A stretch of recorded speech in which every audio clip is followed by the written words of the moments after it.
now that this is all done, where are we? What's the timeline? And, these political decisions and with wealthy billionaires create winners and losers all the time. Just look at the beautiful budget bill right now that is going through Congress. There are always going to be winners and losers when these things happen. So who are the winners here? Who are the losers? Well, obviously the Haslams and the Browns are the winners, and the city of Cleveland and Chris Ronayne would be the losers. I'm not calling them losers, but they did lose here because they were staunchly opposed to the project, even though that the $2+ billion that the Haslams are investing in this complex is the largest investment ever made in the county. Now you could say, well, Dan Gilbert, Bedrock, the $3.5 billion plans that they have for the riverfront. Well, the only thing that's being executed right now is the Cleveland Clinic Global Peak Performance Center for the Cavaliers in the clinic. And the tax increment financing they did for that riverfront, it's like a 40, 50-year thing. So, I mean, we're still waiting for the second casino to get built. So, there's no guarantees. And I think that was a big reason why there was such staunch opposition, is because if the lakefront opens up, which now it is going to open up, I think that obviously is, a competing interest for what's, going to happen on the riverfront. And there's an argument to be made that the lakefront property might be even more valuable than the riverfront property. But this notion that the Browns are this massive economic driver for Cleveland, while nothing has been done to drive the economy around that stadium for 30 years, I just, to use Chris Ronayne's, that dog don't hunt. You got parking lots around the thing. You've done nothing with it. And now all of a sudden you're saying that the Browns leaving is going to absolutely destroy and cripple downtown. I don't think that that's fair. You got the two facilities that you want downtown.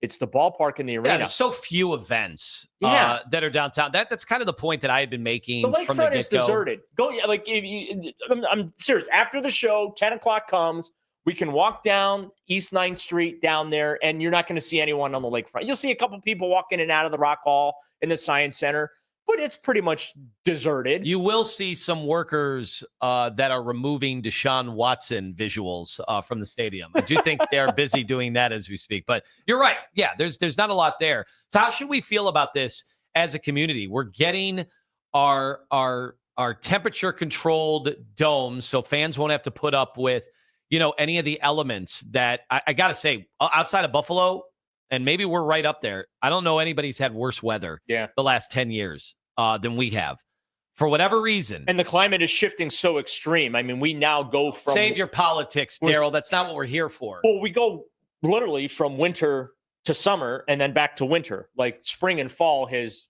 all but vanished. There's been really no...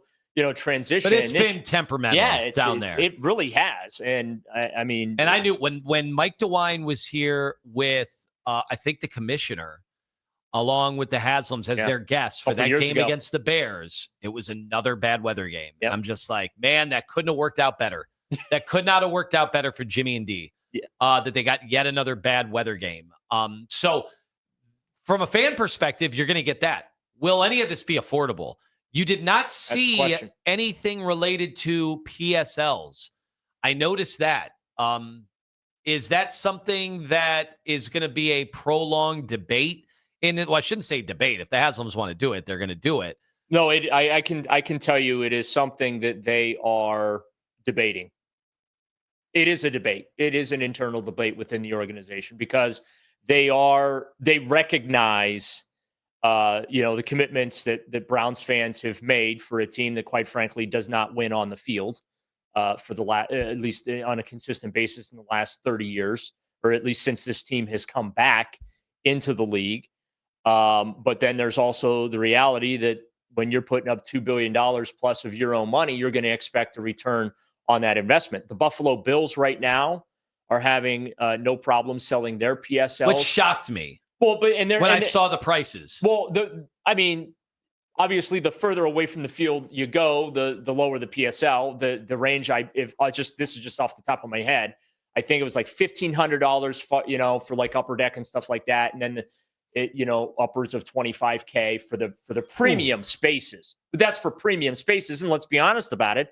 A lot of new construction. Look at what the Guardians did over at Progressive Field. It's all about the premium spaces. That's just the economics. I mean, when you have the revenues continuing to go up, what's driving the revenues going up is, well, the fan participation, right? And the money that's being spent and the TV money that's coming in. So it's going to be a 67,500 seat facility for football. They can expand it to 70,000 plus for, other events and whatnot. But, it's something, when you look around the country, Anthony, and what's happening, you look at how Indianapolis has turned their dome into an economic driver.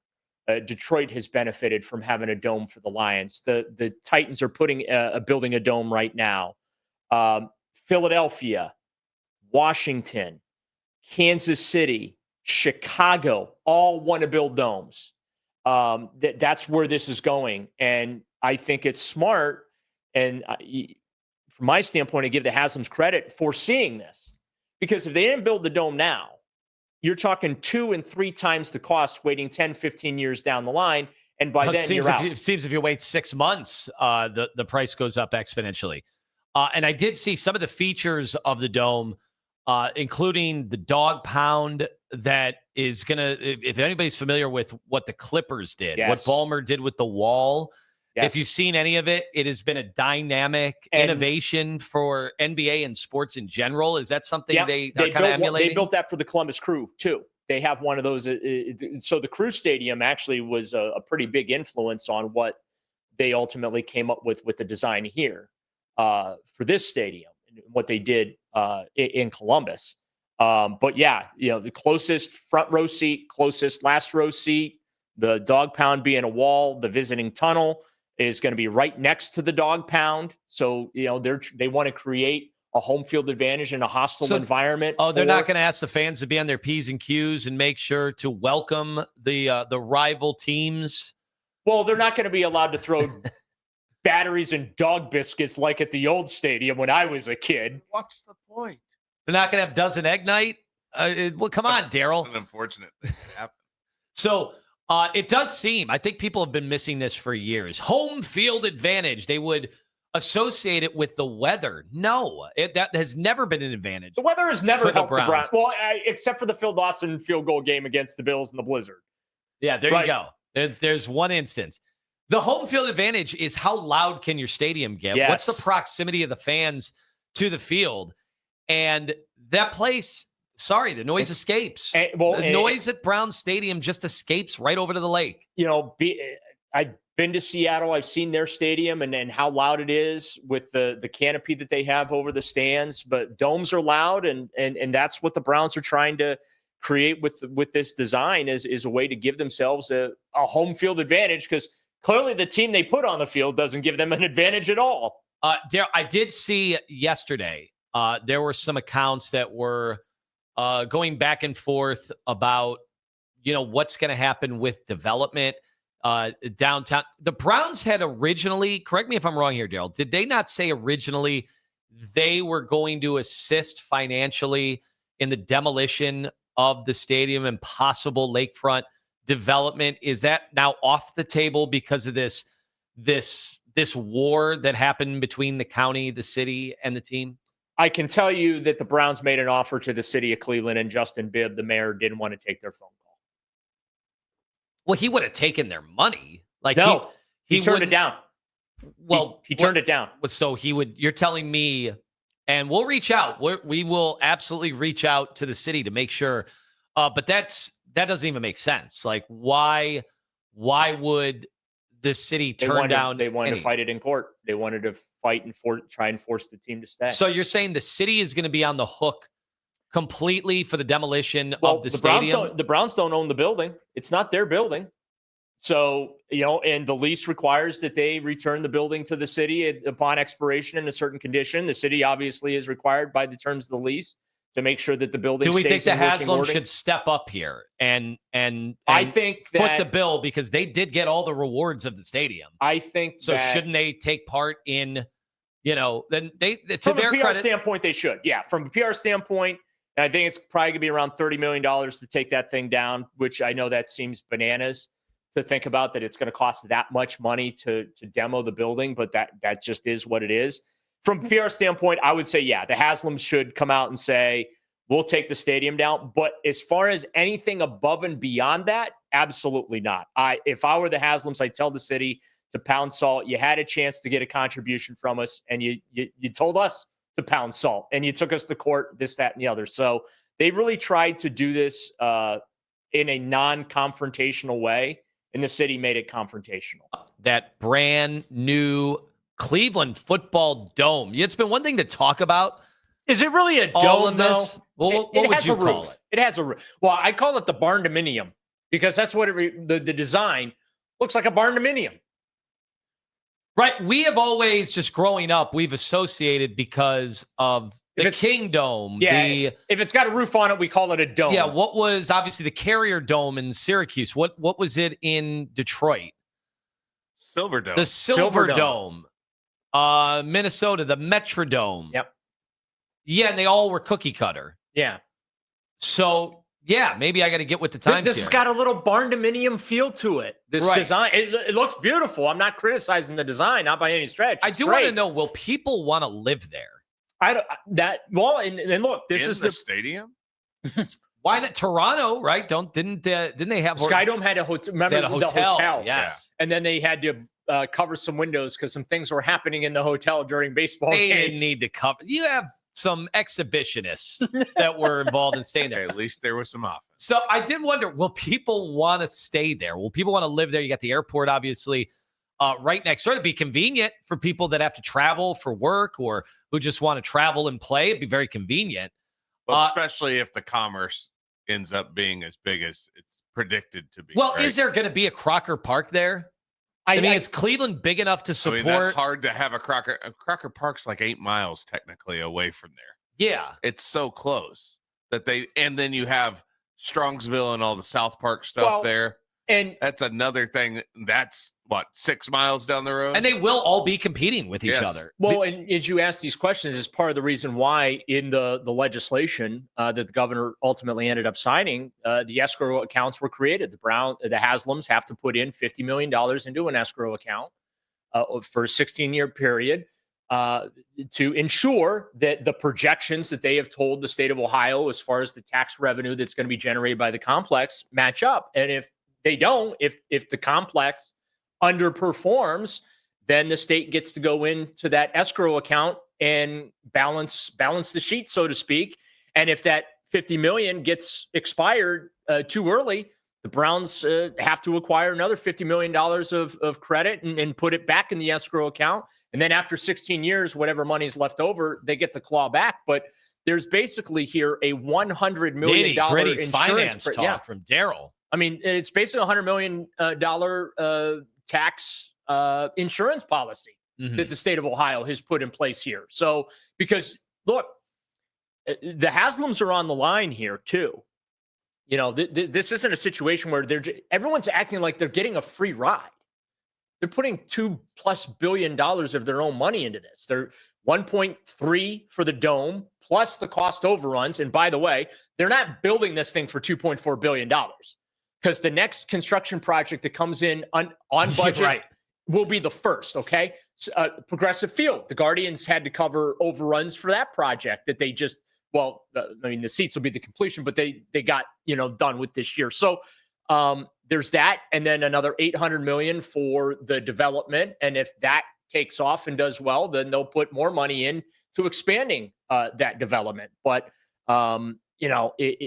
they're investing over $2 billion of their own money. So they're motivated to make this successful. But in business, there's no guarantees that that's going to be successful, that the development's going to be successful. And that's why I was asking, hey, what if they just did the enclosed stadium and they scrapped the development? Because it seemed to be like that was the main objective, was the development is what was going to really devastate downtown Cleveland and compete against downtown Cleveland. Okay, well, what if they scrapped the development and just did the stadium? Does the opinion change? And the answers were no.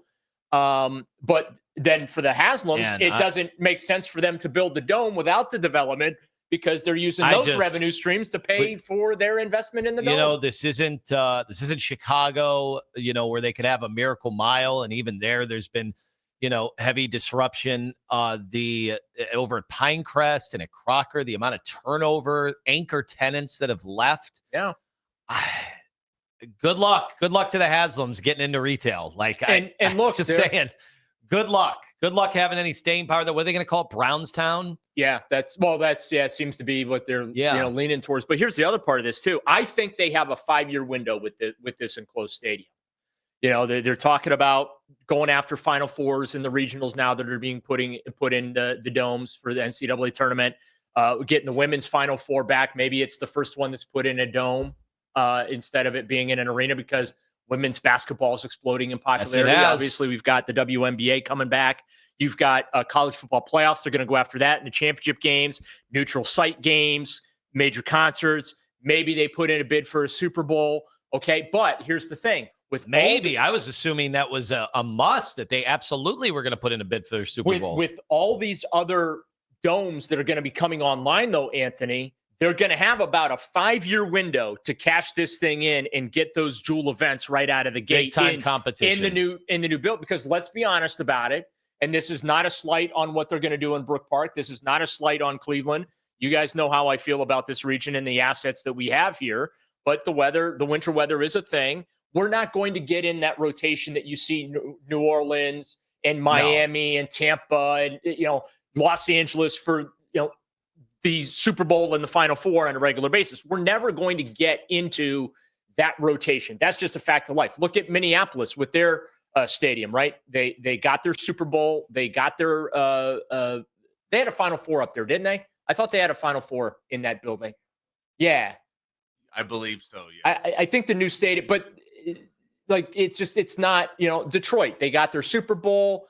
They got, you know, but like, we're just not going to be in the regular rotation. Mm-hmm. So I feel like the first 5 years that this building's open because what happens, right? New buildings come online, they get the jewel events. So I think they've got a 5-year window when this thing opens in 2029, from like 2029 to 2034, to really cash in on those massive jewel events. And that's, you know, a great opportunity for David Gilbert, the Greater Cleveland Sports Commission and Destination Cleveland, to make that happen. All right, about 12 minutes from now, Terry Pluto joins us from Cleveland.com. You talked about a window. What kind of a window do the Browns have and does the organization have for Kevin Stefanski as the head coach? Warren Sharp appeared yesterday on Baskin and Phelps and had this to say about the Cleveland Browns head coach.